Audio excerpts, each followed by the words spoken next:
সনদ স্বাক্ষরের আগে সকালে সংসদ ভবনের দক্ষিণ প্লাজায় জুলাই যোদ্ধাদের সাথে পুলিশের ব্যাপক সংঘর্ষ হয়। গাড়ি ভাঙচুর, ধাওয়া, পাল্টা ধাওয়া সহ উদ্বুদ্ধ পরিস্থিতি নিয়ন্ত্রণে টিয়ারশেল নিক্ষেপ ও লাঠিচার্জ করে পুলিশ। এতে আহত হয় অনেকেই। পরে পুলিশ ঘটনা নিয়ন্ত্রণে নেয়। জুলাই যোদ্ধাদের দাবি, জুলাই সনদ সংশোধন করে সংবিধানে অন্তর্ভুক্ত করা। আপেল শাহরিয়ারের রিপোর্ট।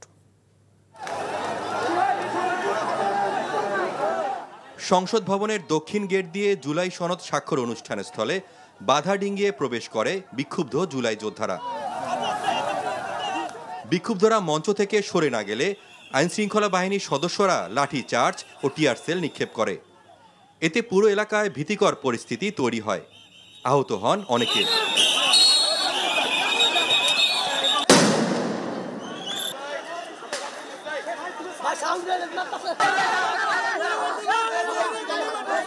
জুলাই জাতীয় সনদে জুলাই যোদ্ধাদের অবমূল্যায়ন, স্বীকৃতি না দেওয়া এবং সংবিধানে তা অন্তর্ভুক্ত না করা, অর্থাৎ আইনি ভিত্তি না থাকার অভিযোগ আন্দোলনকারীদের। আমরা আজকে গেছিলাম যে আমাদের জুলাই সনদ এটা সংশোধন করেন, সংশোধন কইরা আমাদের যেটা প্রাপ্য ওইটা আমাদের উল্লেখ করে দেন, আমরা এখান থেকে চলে যাব। আমরা যদি সংসদের ভিতরে না থাকি, এই জুলাই সংসদ এই যে সনদটা কাকে শোনাবে? ওরা ভিতরে থেকে আমাদেরকে গুলি করছে, আমাদের অনেক ভাই ইনজুর্ড হয়েছে, পা ভেঙে গেছে, অনেকে আবার নতুন করে হাত ভেঙে গেছে। তবে জুলাই যোদ্ধাদের প্রতি মঞ্চ থেকে সরে যাওয়ার অনুরোধ জানিয়ে ঐক্যমত্য কমিশনের সহসভাপতি বলেন, জুলাই সনদে জরুরি সংশোধনগুলো অন্তর্ভুক্ত করা হয়েছে।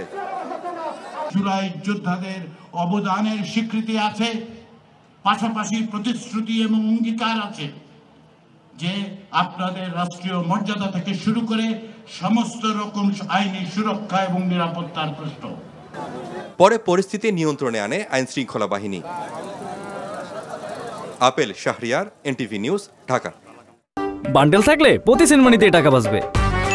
বিকাশ সেনমানি বান্ডেল কিনে জিতুন প্রতি লেনদেনে।